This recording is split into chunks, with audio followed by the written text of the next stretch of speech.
당신을 무시하는 사람이 있습니까? 그것은 그 사람의 죄가 아니라 당신이 허락한 것이니라. 정약용은 18년 유배지에서 어제까지 형제처럼 지내던 이들이 하루아침에 등을 돌리는 것을 보았습니다. 그는 묻지 않았습니다. 누가 나를 버렸는가? 다만 살폈습니다. 무엇이 나를 가볍게 만들었는가? 오늘 정약용이 강진에서 깨달은 5가지 자세를 당신께 전합니다. 이것을 알지 못하면 당신은 평생 같은 자리에서 무너집니다.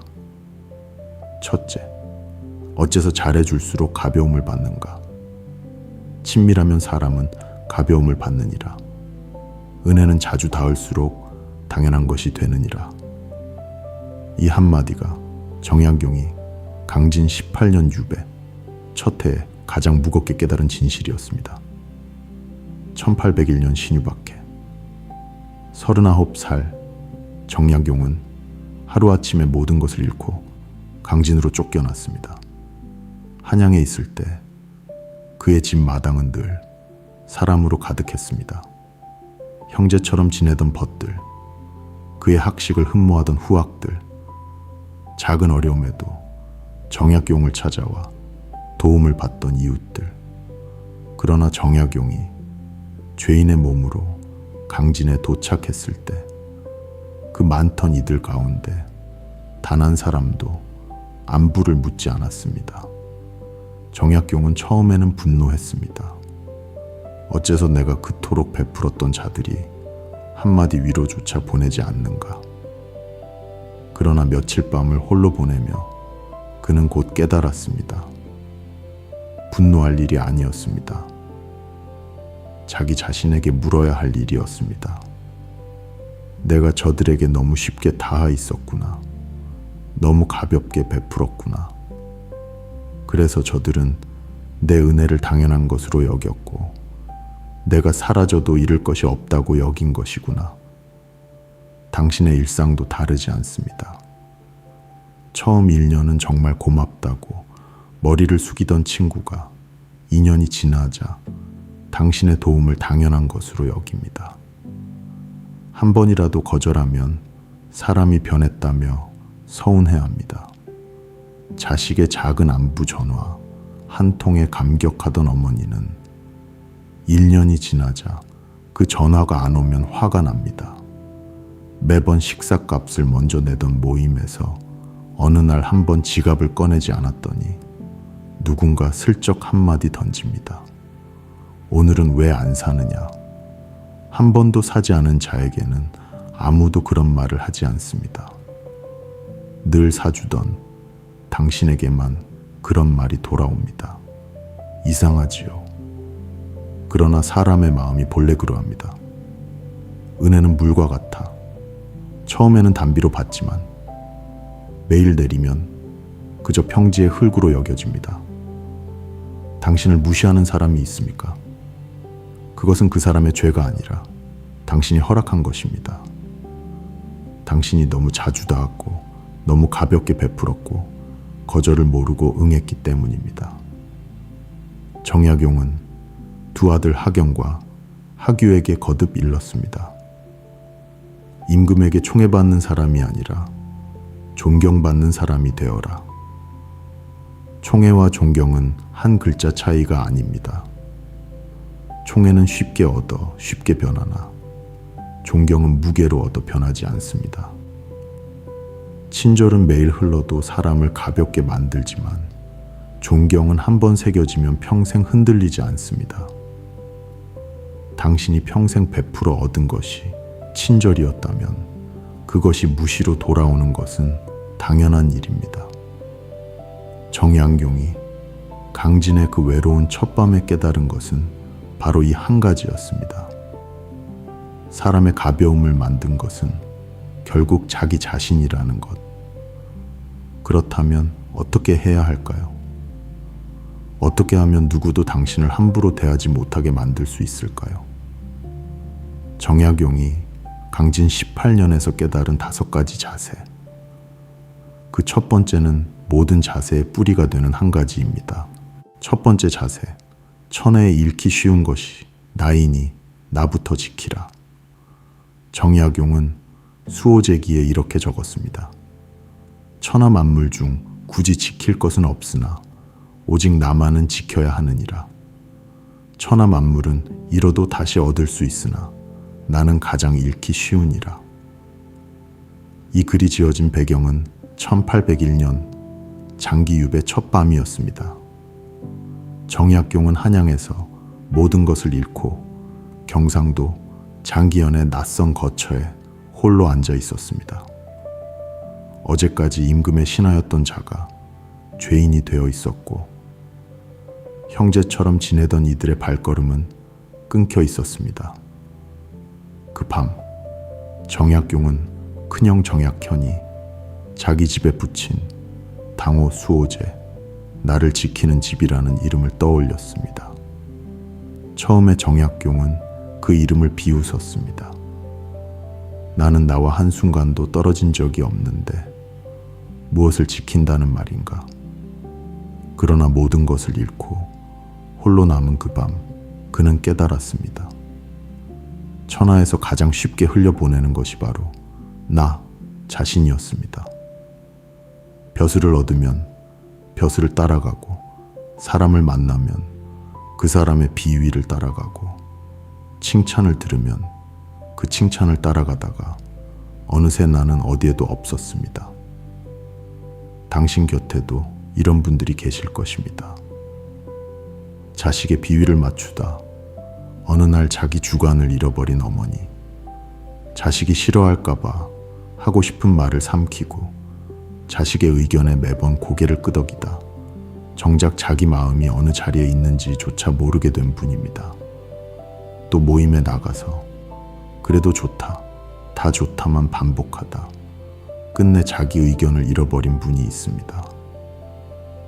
분란이 싫어 양보만 하다가 어느 날부터 사람들이 그분의 뜻은 묻지도 않게 됩니다. 친구의 부탁을 거절하지 못해 매번 응하다 자기 시간과 일정과 끝내는 자기 인생까지 잃어버린 자도 있습니다. 잘해주려던 마음 하나가 나를 통째로 흘려보내는 길이 되었던 것입니다. 물에 젖은 종이는 무엇으로도 다시 마를 수 없습니다. 나를 한번 흘려보내면 다시 거두어 들이기 어렵습니다. 그러니 당신이 가장 먼저 지켜야 할 것은 상대의 호감도 자식의 만족도 모임의 평판도 아닙니다. 그것은 당신 자신입니다. 정약용은 일렀습니다. 오직 나만은 지켜야 하느니라. 나를 지키는 자만이 누구의 가벼운 손길에도 흔들리지 않습니다. 나를 지키는 자만이 끝내 자기 자리에 남습니다. 누군가의 한마디에 마음이 흔들릴 때, 누군가의 부탁에 또 나를 내어주려 할 때 정약용의 이 한 문장을 떠올리십시오. 천하 만물은 잃어도 다시 얻을 수 있으나 나는 가장 잃기 쉬우니라. 나를 지킨다는 것은 마음속의 결심만으로 되지 않습니다. 정약용이 사이자의 골방에서 가장 먼저 다잡은 것은 의외로 잎이었습니다. 두 번째 자세, 입을 가벼이 하면 사람도 가벼이 보느니라. 정약용은 강진의 작은 골방에서 스스로 4가지를 다잡았습니다. 맑은 생각, 엄숙한 용모, 과묵한 말, 신중한 행동. 이 4가지 마땅함을 방의 이름으로 새겨 사이제라 하였습니다. 그가 가장 먼저 다잡은 것이 무엇이었는지 아십니까? 마음도 표정도 아닙니다. 바로 입이었습니다. 공자도 일찍이 이인편에서 이렇게 일렀습니다. 군자 욕누러 어니 민어행. 군자는 말은 어눌해지고자 하고 행동은 민첩해지고자 하느니라. 입이 가벼운 자는 군자가 될 수 없다는 말입니다. 1801년 가을, 강진 동문샘가의 작은 주막. 한양에서 밀려 내려온 죄인 정약용은 주막집, 노파의 배려로 그 골방 한 칸에 몸을 누였습니다. 4년이라는 시간 동안 그는 그 방에서 거의 입을 열지 않았습니다. 그 사이 한양의 입들은 쉬지 않았습니다. 정약용을 두고 천주학의 물이라, 역적의 잔당이라 별별 비방이 강진까지 흘러 들어왔습니다. 사람을 시켜 그 말들을 그에게 전한 자도 있었습니다. 그러나 정약용은 단 한마디도 답하지 않았습니다. 변명도 항변도 분노의 한 줄도 그의 입에서 나오지 않았습니다. 다만 책상 앞에 앉아 묵묵히 글을 썼을 뿐입니다. 그 침묵 속에서 한양의 가벼운 입들은 시간이 갈수록 무게를 잃어갔습니다. 생각해 보십시오. 모임마다 자기 사정을 모조리 토로하는 사람이 있습니다. 자식이 어떻고 며느리가 어떻고 통장에 얼마가 남았고 어디가 아프고. 처음엔 위로가 돌아오는 듯 했으나 어느 순간부터 사람들이 그 사람의 사정을 가벼이 입에 올리기 시작합니다. 또 한 사람이 있습니다. 평소엔 점잖다가도 화가 한번 치밀면 속에 있던 말을 모두 쏟아냅니다. 그날 쏟은 한마디가 평생의 약점이 되어 두고두고 그를 따라다닙니다. 또 한 사람이 있습니다. 이 정도는 말해도 되겠지 하고 자리에 흘린 한마디가 사흘이 못 가 두 사람 사이를 끊어 놓습니다. 가벼운 입은 늘 자기보다 빨리 달려가 자기 자리를 무너뜨려 놓습니다. 샘물이 깊은 곳은 한 바가지를 길어도 흐려지지 않으나 얕은 웅덩이는 한 발만 디뎌도 온통 흙탕이 됩니다. 입이 깊은 사람은 어떤 비방에도 흔들리지 않으나 입이 얕은 사람은 누구의 한마디에도 자기 속을 다 드러냅니다. 당신의 입은 어느 쪽입니까? 깊은 샘입니까? 얕은 웅덩이입니까? 당신의 말이 가벼우면 사람들은 당신의 무게를 가늠하지 못합니다. 그저 손쉽게 휘저을 수 있는 한 줌의 흙탕물로 여길 뿐입니다. 정약용은 두 아들에게 이렇게 일렀습니다. 말을 많이 하지 말며 격하게 화내지 말라. 흥분해서 자제력을 잃는다면 결코 그릇이 큰 사람이 되지 못하느니라. 입을 다스리는 자만이 자기 무게를 만듭니다. 입을 다스렸다 해도 가까운 사이에서 무너지는 사람이 많습니다. 정약용은 두 아들에게 한 가지 더 깊은 자세를 일렀습니다. 세 번째 자세, 가까운 사이일수록 어려워하라. 익숙해질수록 무너지느니라. 정약용은 두 아들 하경과 하규에게 일렀습니다. 가까운 사이일수록 애틋하게 여기고 익숙한 사이일수록 어려워해야 하느니라. 벗을 사귐에 자주 충고하면 도리어 멀어지느니라. 짧은 문장이지만 18년 유배에서 길어 올린 가장 무거운 결론 가운데 하나입니다. 그런데 여기서 하나 더 짚어야 할 것이 있습니다. 더 무서운 것은 따로 있습니다. 당신을 가장 가벼이 보는 자는 먼 곳의 적이 아니라 가장 가까운 자리에 사람일 때가 많습니다. 칼날은 멀리서 날아오지 않습니다. 늘 같은 밥상 앞에 앉아 있습니다. 정약용은 두 아들에게 거듭 가르쳤습니다. 벗을 가려 사기라. 가까운 자에게도 분수를 지키라. 분수를 지키는 자만이 평생을 함께한다. 다산이 강진 18년 동안 가장 아프게 깨달은 것이 바로 이것이었습니다. 한양 시절 그를 형제처럼 부르던 이들 중 단 한 사람도 안부를 묻지 않았습니다. 가까웠기 때문에 등을 돌렸고 익숙했기 때문에 가벼이 했습니다. 다산은 두 아들이 같은 자리에서 무너지지 않기를 바라며 편지마다 같은 말을 적었습니다.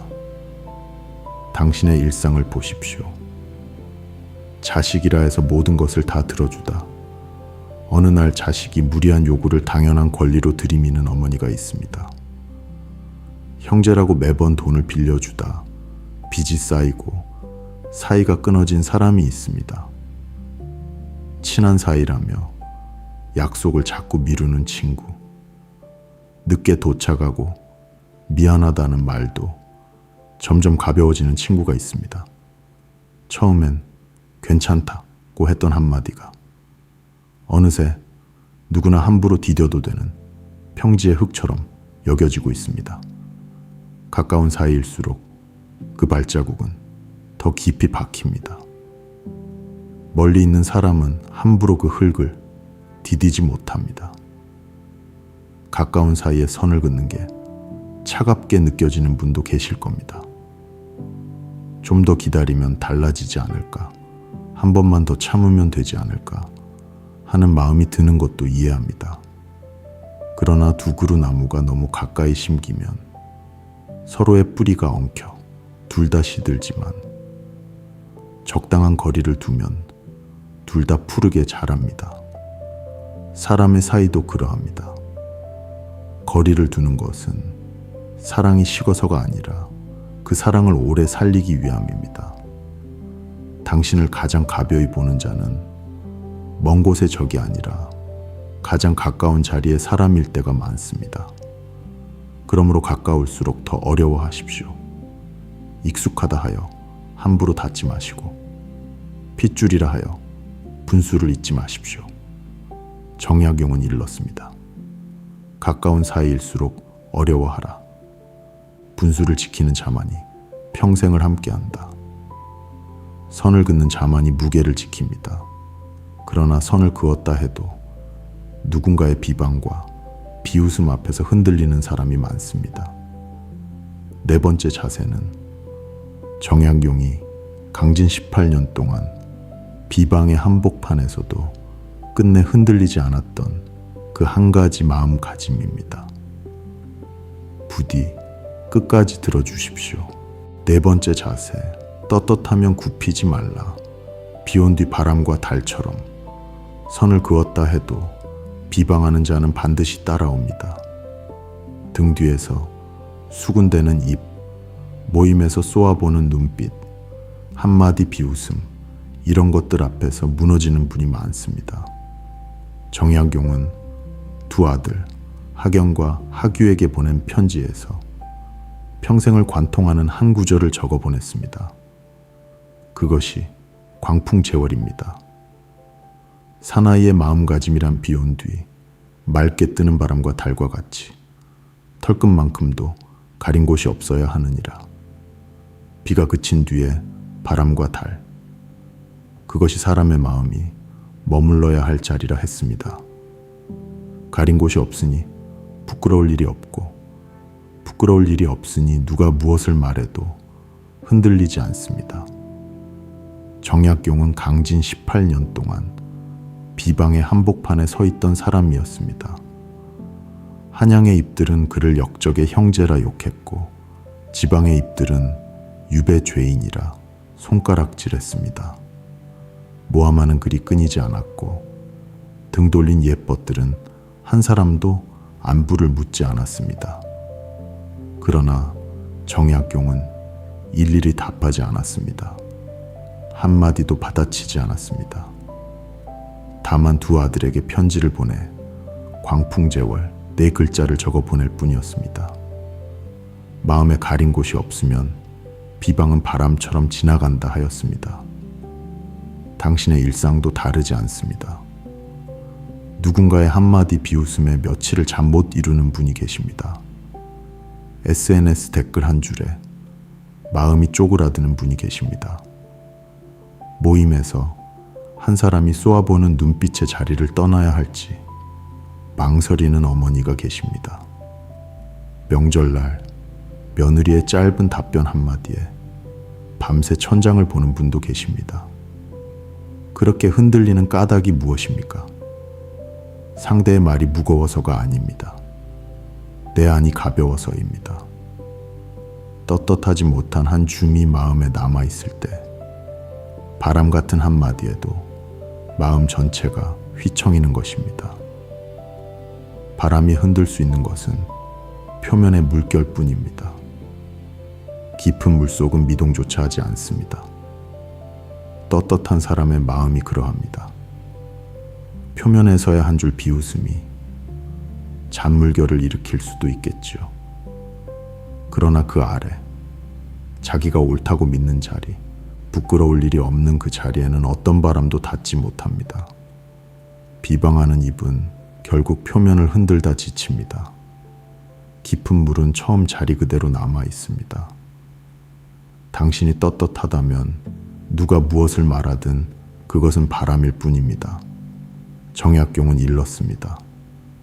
내 스스로 떳떳하면 누가 뭐라 해도 굽히지 말고 밀고 나가라. 비방에 답하지 마십시오. 해명하려 애쓰지 마십시오. 다만 당신의 자리에 그대로 서 계십시오. 흔들리지 않는 자만이 끝내 자기 자리에 섭니다. 그러나 떳떳함만으로는 부족합니다. 마지막 5번째 자세는 정약용이 18년 유배라는 가장 부당한 시간을 자기 길로 바꾸어 끝내 비방하는 자들이 감히 다가오지 못할 무게를 만든 그 한 가지 자세입니다. 어쩌면 오늘 이 영상을 보시는 당신이 가장 절실히 필요로 하는 바로 그 자세일지도 모릅니다. 5번째 자세, 비방의 시간을 자기 길로 바꾸어라. 그것이 가장 큰 승리이니라. 정약용은 강진 유배 시절 두 아들에게 빛바랜 비단 한 자락을 보내며 이렇게 일렀습니다. 금과 검 2글자는 좋은 전답, 비옥한 토지보다 낫느니라. 일생을 써도 다하지 않을 부적이니라. 이 한마디는 단순한 가훈이 아닙니다. 정약용이 18년 비방의 한복판에서 직접 살아낸 한 평생의 결론이었습니다. 1801년 신유박해, 정약용은 39살에 강진으로 쫓겨났습니다. 한양의 입들은 그가 떠난 뒤에도 멈추지 않았습니다. 정약용은 끝났다. 이제 다시 일어서지 못할 것이다. 그 비방이 강진까지 흘러들었습니다. 그러나 정약용은 한마디도 답하지 않았습니다. 그는 사이자의 골방에서 묵묵히 붓을 들었을 뿐입니다. 사이제의 4년이 지난 뒤 정약용은 거처를 몇 차례 옮긴 끝에 1808년 강진, 만덕리, 다산초당에 자리를 잡았습니다.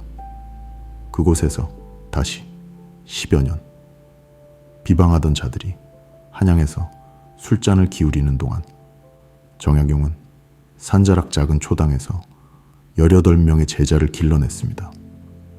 그리고 책을 썼습니다. 1권, 2권, 10권, 100권. 그렇게 18년이 지났을 때 그의 손에서 나온 책은 500여 권이었습니다. 그 가운데 3권이 있었습니다.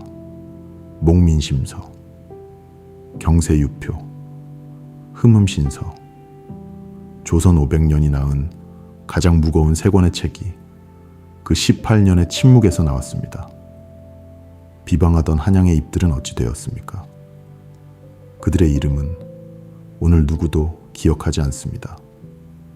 그러나 정약용이 18년 침묵 속에 쓴 책들은 200년이 지난 오늘도 우리 손에 남아 있습니다.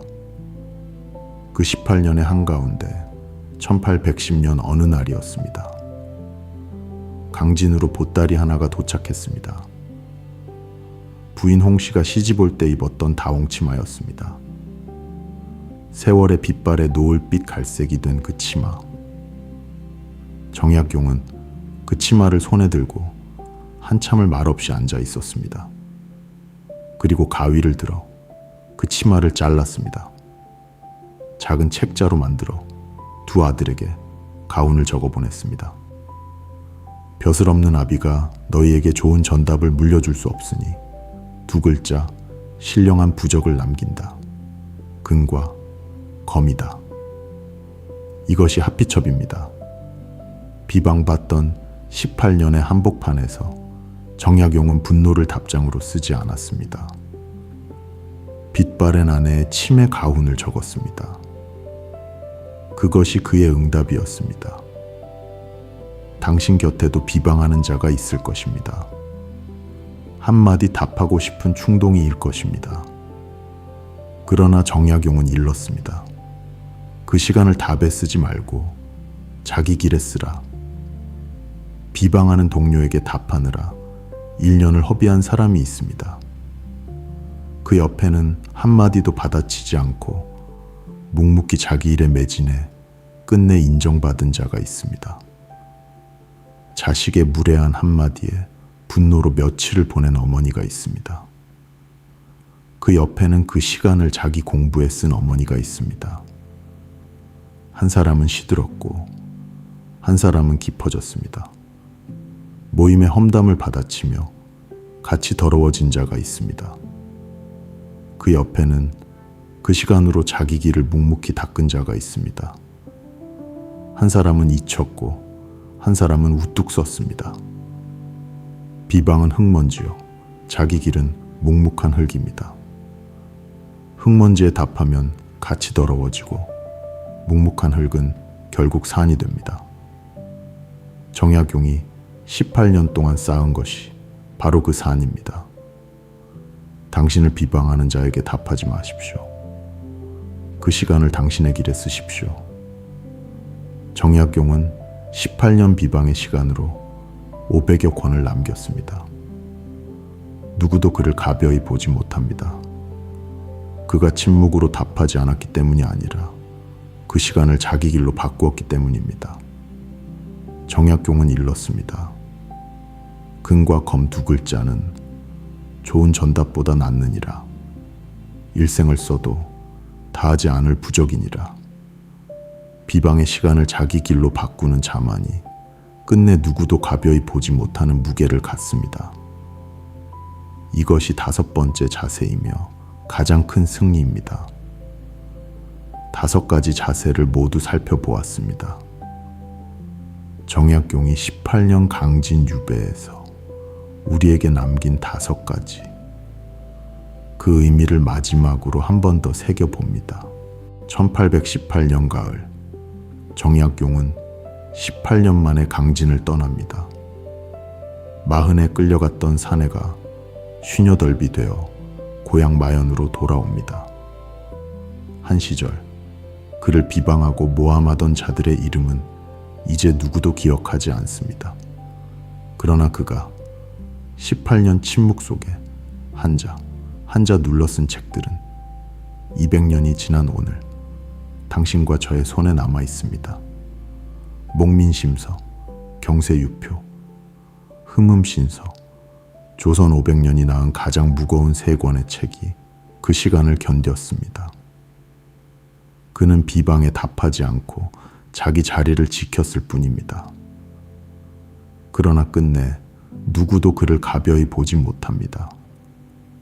무게는 만드는 것이 아니라 지키는 것입니다. 다시 한번 새겨봅니다. 첫째, 천에 잃기 쉬운 것이 나이니 나부터 지키십시오. 둘째, 입을 가벼이 하지 마십시오. 사이제의 4가지 마땅함입니다. 셋째, 가까울수록 어려워하십시오. 선이 무게를 만듭니다. 넷째, 떳떳하면 굽히지 마십시오. 비 온 뒤 바람과 달처럼. 다섯째, 비방의 시간을 자기 길로 바꾸십시오. 금과 검 2글자를 평생의 부적으로 삼으십시오. 당신은 지금 어느 자리에 서 계십니까? 누군가에게 가벼이 다하 호감을 사려 애쓰고 계십니까?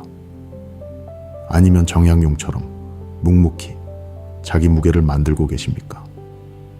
다시 묻습니다. 당신을 무시하는 사람이 있습니까?